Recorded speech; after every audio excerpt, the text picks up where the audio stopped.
The 2025 Arizona Cardinals, they are the sleeper team in the NFL and the NFC West. How they stack up with the 49ers on today's Locked On 49ers.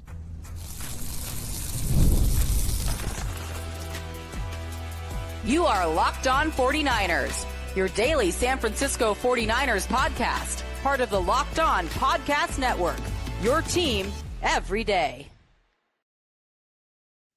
Welcome to Locked On 49ers. Brian Peacock with a special guest today, Alex Clancy of Locked On Cardinals. We're breaking down the NFC West. We're breaking down the offseason of the Cardinals and how everything stacks up here in the West as we start 2025. The final team in our Rivals Week previews for this upcoming season. Thanks, everybody, for making us your first listen on the Locked On Podcast Network. Your team every day. Love our everydayers. Thanks for hanging out with us, getting ready for training camps just around the corner. And, of course, if you're new to the program, welcome. Subscribe on YouTube and anywhere you listen to your podcasts. And, Alex, welcome to the show once again. A little bit of an off-season crossover style episode here. It's always fun to chat with you. And I wanted to get Cox out of town, and I wanted to have a guest, and I wanted to talk with you about the Arizona Cardinals because, to me, they're the most interesting team in the NFC West because I think they're a team that's ready to start making moves. So I want you to kind of break down what you think were the biggest moves in the offseason and specifically what we might start to see from this defense now that's been rebuilt in Arizona. Yeah, man. We've been talking this is our 9th season, both of us. And insane. In constant big brother, little brother. Regardless if the Cardinals are 7-0, 10-2 in 2021, nobody believed it because I didn't believe it. I wasn't like, I'm not believing my eyes. It's like, no. It's not if, it's when because of the infrastructure in place. Now, what we've seen from Monty Ossenford after taking over after the 2022 season, the bricks slowly, methodically were laying. And then this offseason, actual moves were able to be made. Josh Sweat, namely, obviously, he was the biggest name off the board. The Arizona Cardinals, unlike the 49ers, who are tied to every free agent, every trade target over the last at least 7 or 8 years. Like they've always been, and the Cardinals haven't. They just haven't. They've been devoid of any sort of relevancy when it comes to that. So Josh Sweat actually signing with the Cardinals, he could have got more money elsewhere, wanted to be with Jonathan Gannon, wanted to be with Nick Rallis, his LB coach, when he was back in Philly. Bringing in Calais Campbell, shows that this is a different organization. Now, I know Calais is 39, but he left unceremoniously because they didn't want to give him the money that Jacksonville gave him, and then he's played 7 more years or whatever it is at high level. The fact that he came back, that's the biggest signifier that things are different in the Valley. And then adding Dalvin Tomlinson, some more beef up front, you can trust, whether it's a 2 or 3 down guy. And then what they did to complement that was draft some absolute bona fide studs over the last 2 years. And this is the culmination of, okay, now go. And we'll see if they can put it all together. A lot of power on that defensive line as well. So you mentioned Dalvin Tomlinson. You got the rookie first-round pick, Walter Nolan, who was a fan favorite here on this podcast for potentially a 49ers pick. I think, there are reasons why he didn't end up being a top 11 selection in the draft. But talent-wise, I mean, Walter Nolan has it as a 3 technique. I think he's a perfect fit for what you're trying to do there in Arizona on that defensive line. Brought in the big free agent acquisition, Josh Sweat on that defensive line. And another favorite of Croc and mine, and we thought maybe someone the 49ers might have drafted at pick 31 in the 2024 NFL draft, Darius Robinson, big defensive end, and out of Missouri. Obviously, he was hurt a little bit last year, as was the guy that the Niners ended up drafting because Robinson was plucked off the board, the second of the Arizona Cardinals first-round picks last year. What does he look like? Is he ready to be a starter? Is it going to be Calais Campbell? Because they're kind of a similar style power player. Is Campbell more of a defensive tackle these days? Justin Jones in the mix, Zaven Collins, that conversion from linebacker to defensive line. It's starting to look like a very deep group. How specifically is that defensive line going to come together? And talk to me about Darius Robinson. All these additions make me feel like maybe they didn't like what they saw of him as a rookie. One would think that's a rational approach. And his mom passed away last year also. Mid-season after he was coming off injury. So they're looking at this as year 1 for Darius Robinson. He packed on weight. He looks like an absolute Adonis. I think what they did after last season, they're like, listen, bro, we're going to move you inside. And I think that's one thing where you have him with power and bull rush. You have Dalvin Tomlinson, who's one of the better run stuffers in the league. You've got Calais Campbell, who can really do everything, sitting at 6'7" or 6'8". Walter Nolan's going to be the twitch on the inside. And then it'll be interesting to see the formulation of the pass rushers, because the thing is, if things work, this will be one of the easier pass rush rooms to get home in, because they've just got dudes. They've got a bunch of guys, who can collapse the pocket from the interior, which is a foreign concept for the Cardinals. And then not to mention, Jordan Birch, third-round pick out of Oregon, is a dude who is violent. He's one of the better bull rushers coming out of the draft. I think the Cardinals got a steal if he can stay healthy. And what Nick Rallis and Jonathan Gannon do better than most things is they find what you're good at and they put you on the field and allow you to do that. And it's something that, it's going to be kind of amoeba-like up front. They're going to kind of figure out what they've got. If Walter Nolan's ready to rip week one, like Jalen Carter, something like that, even though they're not the same player, or if it's going to take a little bit more of a wind-up, Brian, this is something that I say now because it was never the case. Nobody drafted in the last two drafts were drafted to save a position group. Not Walter Nolan, not Garrett Williams, not Marvin Harrison Jr., nobody. So the fact that there's that infrastructure in place allows these young players to learn at more, rational level, instead of, drafting Marco Wilson 5 years ago or whatever and just throwing him into CB2 role where maybe he wasn't even an NFL player because they needed bodies. It's a far cry from that. And I am jacked up about it.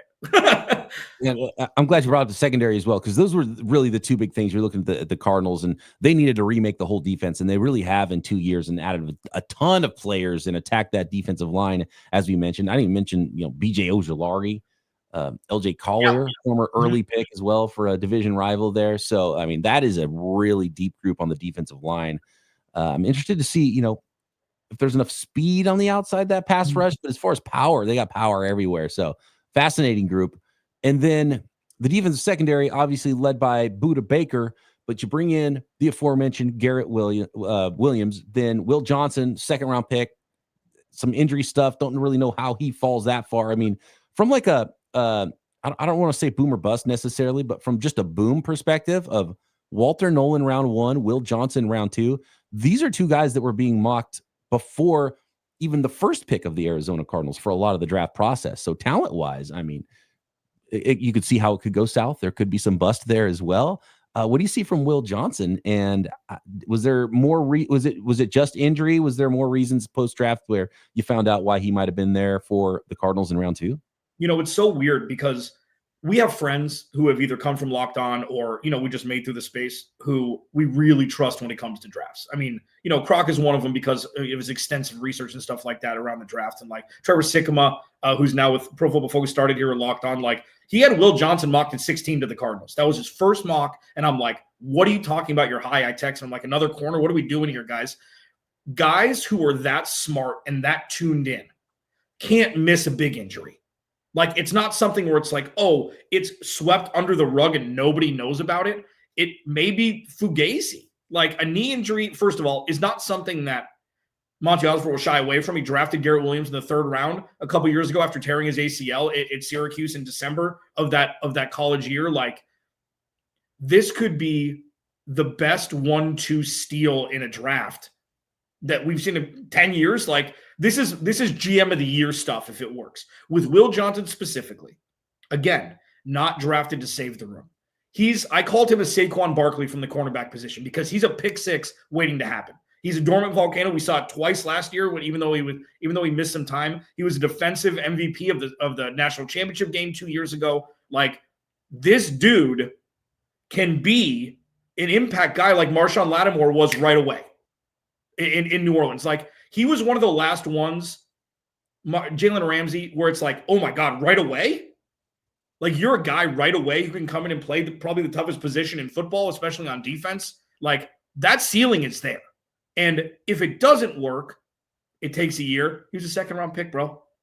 Like, this is a gift. You're playing with house money. I mean, would you see it that way? If it went Walter Nolan and Will Johnson, like the fact that he fell there, it's like, you'll take the question marks. Yeah, it was kind of the situation where it's like, okay, well, maybe we have some questions too, but if blank falls to blank, we just have to turn in the card. And I think it was the same situation with both guys. And maybe you get a little bit tricked into it where everyone else is trying to tell you something. Happened with the 49ers with Reuben Foster. He's like, this guy's too talented.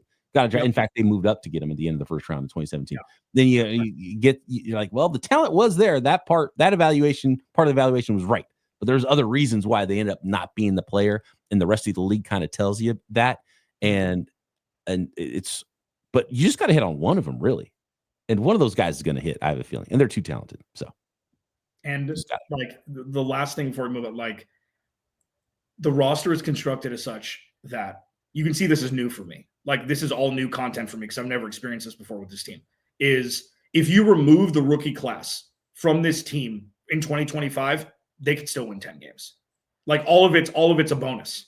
They're full up as close to it as a roster can be without this draft class. You add studs to this with dudes who can just run free and play their game at a reasonable incremental level at the NFL level. I mean, who knows what the ceiling is? The Arizona Cardinals not the only team to remake their defensive line in the 2025 offseason. The 49ers did as well. So I think that's what we have to focus on, how these two teams come together as we look ahead to the 2025 season. But there's a lot more, Alex, that we got to talk about the offensive side of the ball. And maybe less about rebuilding and more about learning about what these guys actually are on offense with the Cards in 2025. Next. Today's episode of Locked On 49ers brought to you by Gametime and the Gametime app. And I tell my listeners this all the time. If you are a fan of sports, which you are because you're listening to this podcast, if you ever go to concerts, if you ever go to comedy shows, if you ever go to any kind of theater events, you got to have Gametime in your pocket. Just download it and have it in your pocket right now. And we've all been there, logging on early. You're waiting in lines for concert tickets to go on sale. You're trying to get the hot ticket for that ball game, something you're dying to see. And, for me, I see a lot of live music, and it should be about making memories, not dealing with the stress of ticket shopping. And that's where Gametime comes in. Gametime makes getting concert tickets faster and easier than ever. Prices actually drop as the closer it gets to showtime, just like as it drops the closer it gets to kickoff for an NFL football game. And you can save up to 60% off with their killer last-minute deals, views from your seat, panoramic. There's Gametime zone deals. Pick the best seats in your section for you to get an extra discount, and no surprise fees at checkout, which is my favorite part. So take the guesswork out of buying tickets right now with Gametime. Download the Gametime app, create an account, and use code LOCKEDONNFL for $20 off your first purchase. Terms apply. Again, create an account and redeem code LOCKEDONNFL for $20 off. Download the Gametime app today. Last-minute tickets, lowest price, guaranteed. Two specific Arizona Cardinals that are high-profile guys, big-name guys that, Alex, I need you to tell me who they even are. Like, after all these years, I still don't know who Kyler Murray is. What is a Kyler Murray? And was there a little disappointment in Marvin Harrison Jr. as a rookie? And I was looking at his numbers and like, his numbers are actually pretty good. I don't know what people expected from him. And what do you think a sophomore season is going to look like for him? Is he the next superstar wide receiver in the NFL? That's a big part of what this offense, because I think we know a lot about guys like James Conner and Trey McBride and exactly what you're going to get there. Good offensive line. So to me, it's all about, the star power of Murray and Marvin Harrison Jr. in 2025. So I struggle with this first one still. And for me, what a great quarterback is, what an elite quarterback is an above average game manager who makes special plays when they're needed to be made. I don't think it's complicated. Tom Brady wasn't the best really at anything except for making the play when it was absolutely necessary to break your back every single time. Like, that's it. Patrick Mahomes looks completely different. Brock Purdy looks completely different.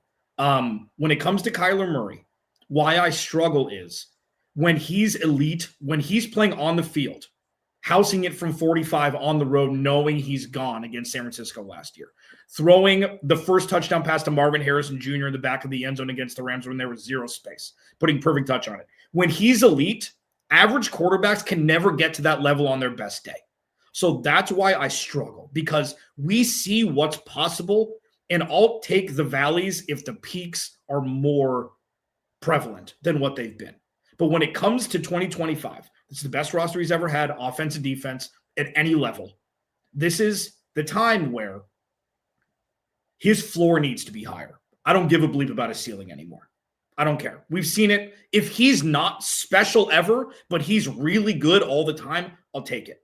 But we're going to find out if he's going to be the quarterback for the Cardinals in 2026 this year. And I think he will. You know, I've been more of an apologist than not, but I know that there are downsides. I know that this offense is a bottom 3 offense on film sometimes, which makes no sense after they're a top 5 or top 10 offense in other parts. So some of it has to do with Drew Petzing as well. But we'll see this year. I don't know who he is either. But I do know at his peaks, he's better than the peaks of average quarterbacks, and not all quarterbacks can say that. Does that make sense? It makes perfect sense. And just to keep this going on Kyler Murray for a second, we've been doing this long enough that I remember pre-draft conversations with you because the Niners and Cardinals were 1 and 2 in the 2019 NFL draft.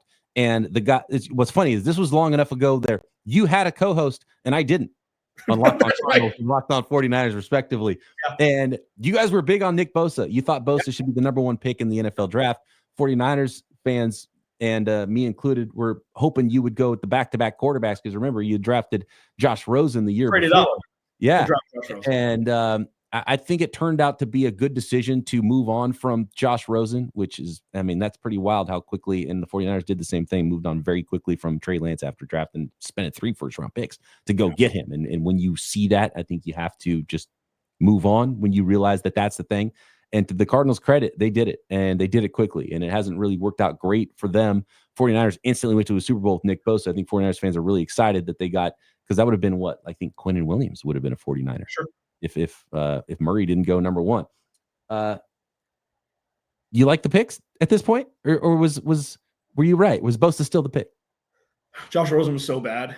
And they had just given so much money to Sam Bradford and Mike Glennon all in the same draft. It was Steve Wilkes' year. Poor Steve Wilkes. I mean, you know, like Stevie Baby's been up with you too. Like he's had a rough go. He's been in some bad situations. Everywhere. Yeah. Everywhere he's gone. He went to Cleveland. He had no shot in Cleveland. Yeah. You know, it's been difficult for him.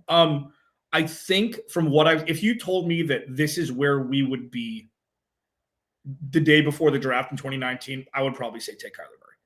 Because I think, like, if they didn't hire Cliff Kingsbury as the coach, we'd be having a completely different Kyler Murray conversation. And I firmly believe that.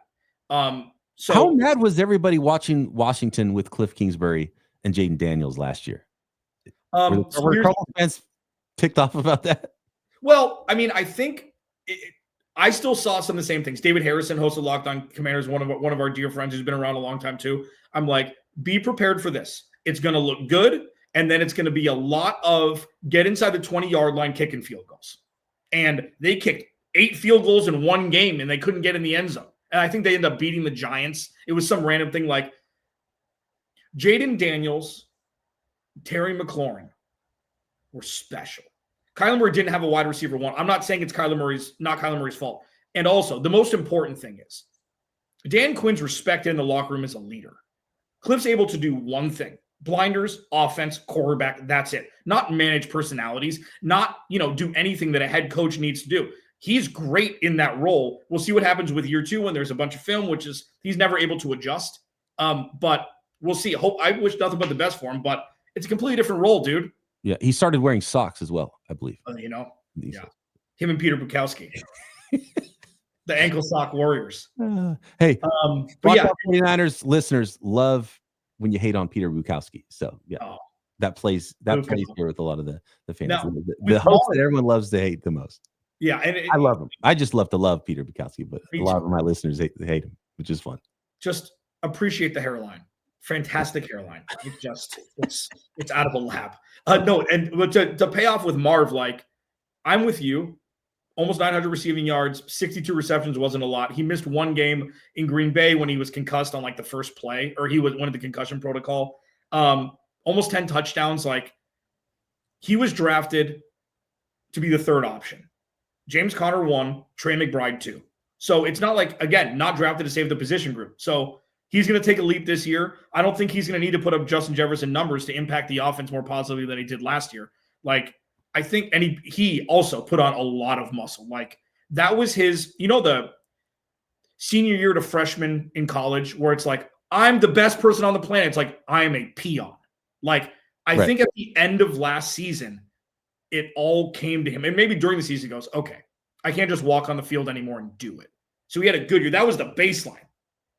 Like, that was his dad's numbers. Those were Fitz's numbers their rookie year. And this is a run-first offense with an all-pro tight end as the first pass-catching option. Like, he'll be fine. I'm not worried about that at all. Speed, one of the comparisons I made with Marvin Harrison Jr. was a former 49er to compare these teams once again in Michael Crabtree. And Crabtree had like an ankle or something pre-draft. He never ran a 40. And when he got to the NFL, like, he just doesn't quite look as big as fast as he did when he was in college, you know? And it was like maybe not quite as impressive of a guy as maybe you thought he was going to, even though he's really good. Was there some of that with Marvin Harrison? I don't know. Like, I was so fixated on throw the ball to somebody else besides Trey McBride to get this offense to unlock. Like, just because he's open all the time doesn't mean somebody's not screaming down the sideline for 15 more yards in a first. Just because the sticks are right there doesn't mean there's not a better option. I think it was more that. It wasn't so much because this isn't like diva territory or anything where it's like, you got to get him. He's got to have 150 targets or he's going to be unhappy. Like, that could be a detriment to a wide receiver one because that alpha's not there. We don't know who Marv is yet. Like, we don't know. And I don't care that he was drafted in the top 5. They took the best player available. That doesn't mean he needs to be a Hall of Famer for that to be a good pick. Like, that's the big thing with me. With the Crabtree comparison, I can see it for sure because he was just lights. Oh, my God, at Tech, dude. At Texas Tech, he was one of the more fun guys to watch. I think Marv will be better than him in the pros. I think he's got a little bit more verticality. We'll see with the 50-50 balls. Michael Crabtree, especially later in his career, when he became that third down possession receiver with the Raiders and otherwise, I think that, he'll be better than Crabtree, but I appreciate the comp. All right, well, let's compare this new look Arizona Cardinals team to a new look, at least on the defensive side of the ball, especially San Francisco 49ers team in 2025. Next.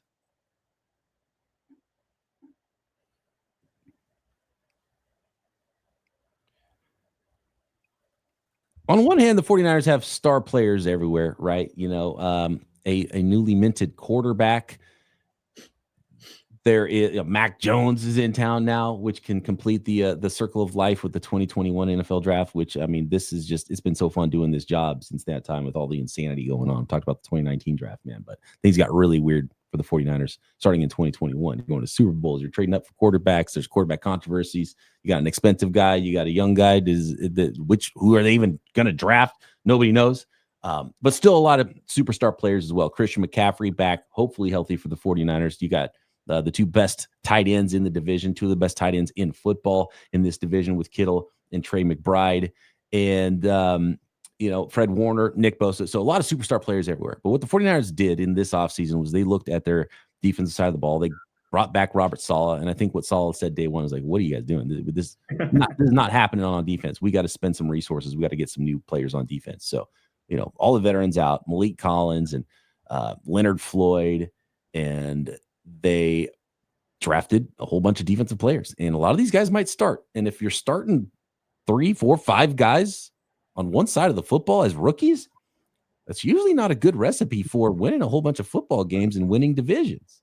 But I think 49ers fans would expect the 49ers are in the thick of this thing in the NFC West.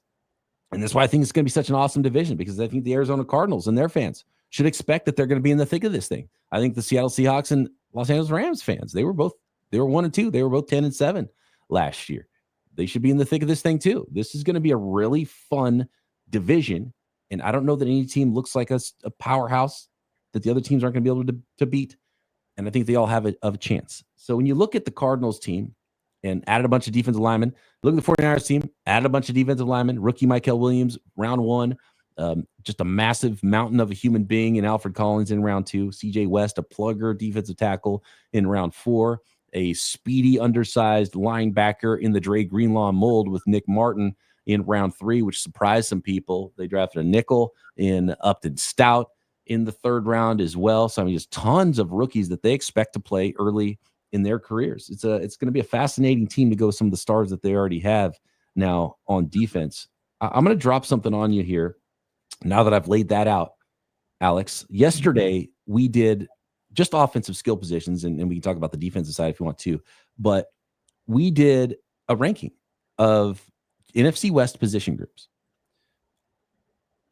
The Cardinals came in last at quarterback. Is that offensive?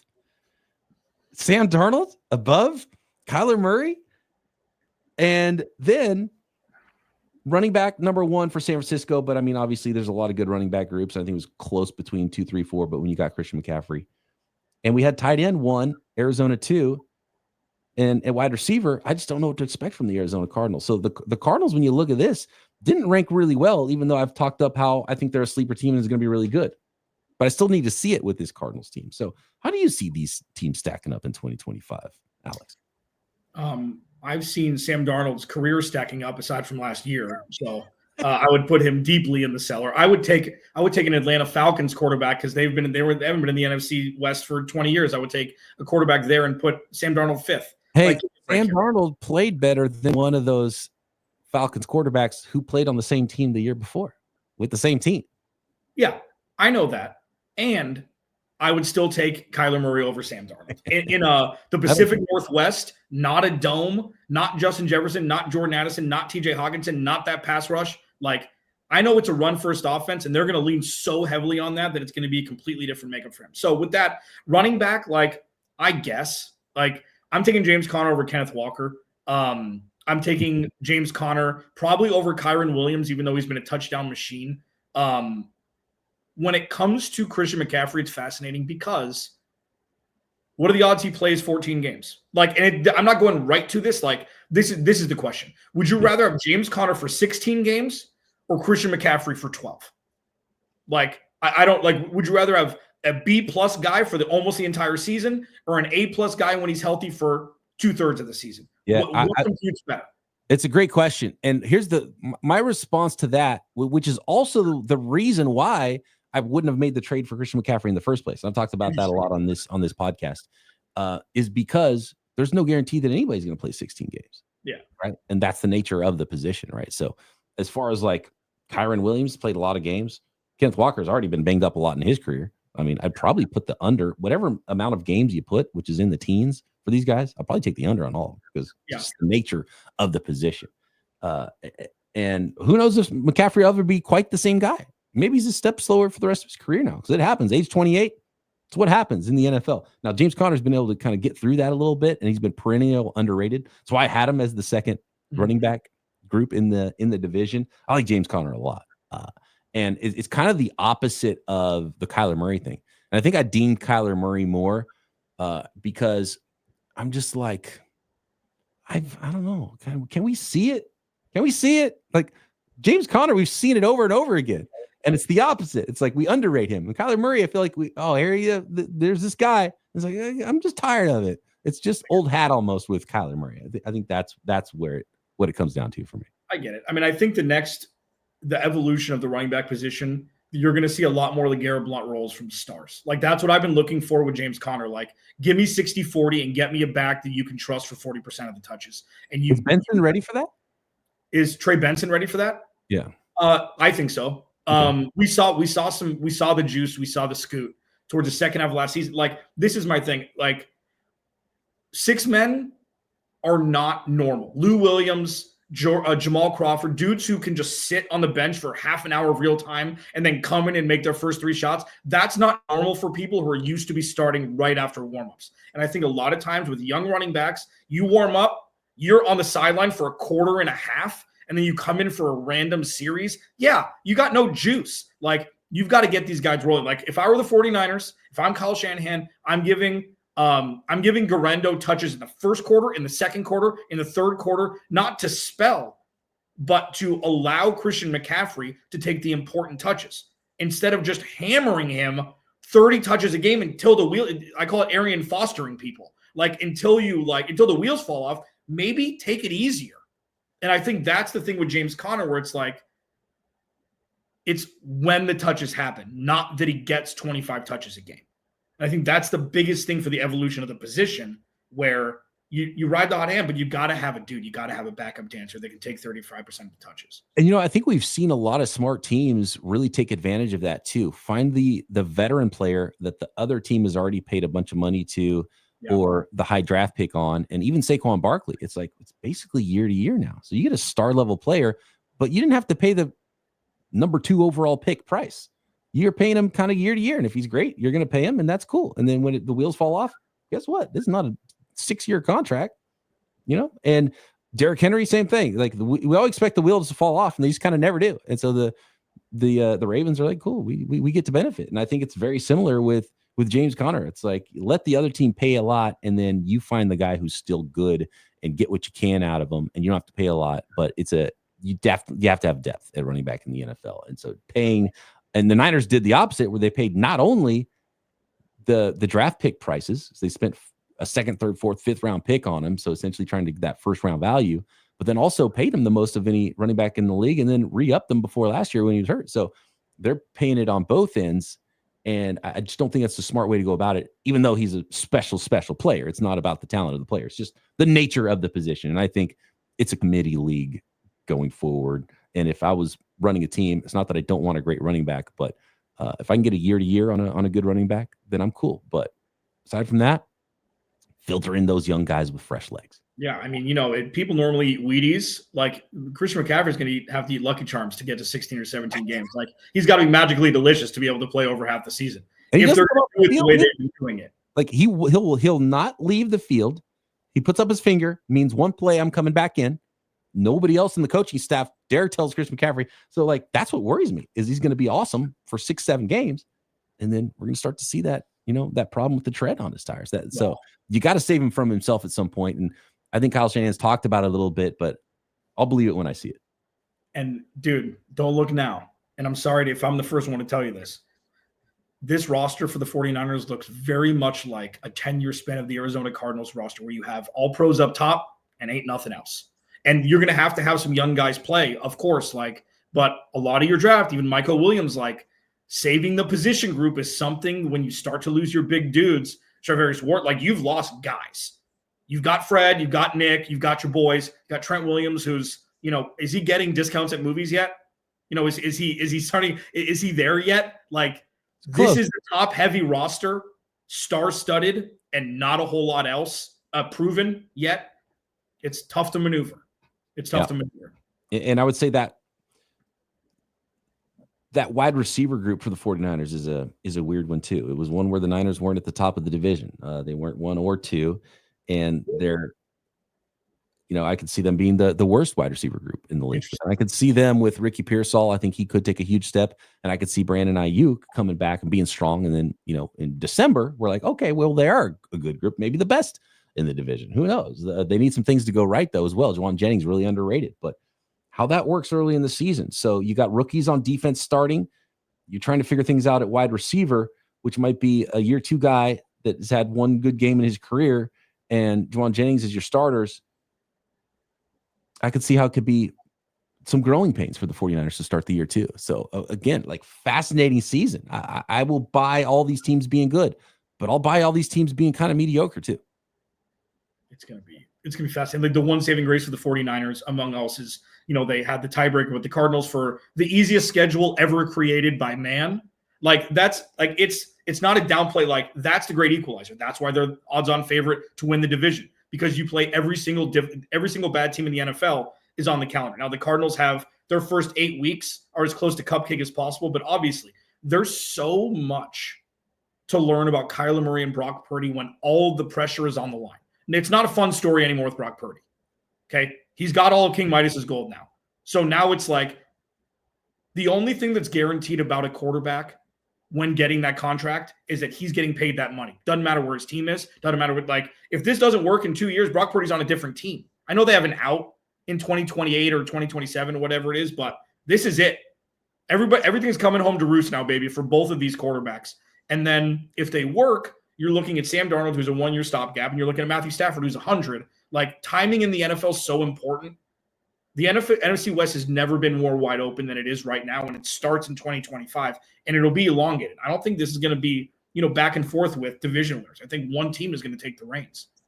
And we're going to find out. We're going to learn a lot about these teams in 2025. That is Alex Clancy, host of Locked On Cardinals. I am Brian Peacock, co-host of Locked On 49ers. Thanks to everybody for making us your everyday listen here on the Locked On Podcast Network. And we'll talk to you next time right here Locked On 49ers and Locked On Cardinals.